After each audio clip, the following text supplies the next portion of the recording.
લીંબડી તાલુકાના રાસ્કા ગામે એક કિશોરી ઘરેથી લાપતા થતાં પિતાએ જાણવાજોગ પોલીસ સ્ટેશનમાં અરજી કરી. ત્યારબાદ 2 દિવસ પછી ફિનાઇલ જેવું દ્રવ્યનો ગટગટાવી જીવન ટૂંકાવવાનો પ્રયાસ કર્યો હતો. ત્યારે ખાસ કરીને વાત કરવામાં આવે તો લીંબડી તાલુકાના રાસ્કા ગામે એક યુવતી લાપતા થવા પામી હતી. ત્યારે આ બાબતે લીંબડી પોલીસ સ્ટેશનમાં જાણવાજોગ અરજી કરવામાં આવી હતી.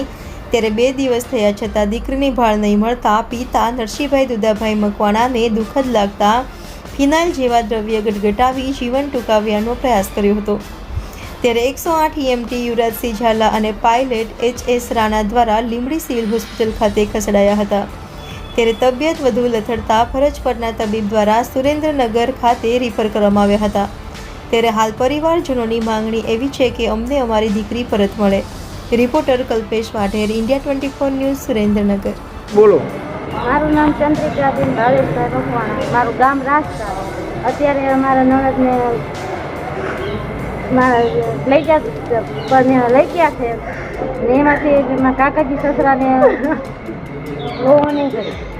મારા કાકાજી સસરાને ફરજ કરવામાં અમે માંગણી કરી અને પોલીસ સ્ટેશન અમે અરજી લેવામાં આવી ને અમારી ખાલી અને 3 દિવસથી નોંધાયું પણ પછી કાંઈ અમને ફરિયાદમાં કાંઈ આવ્યું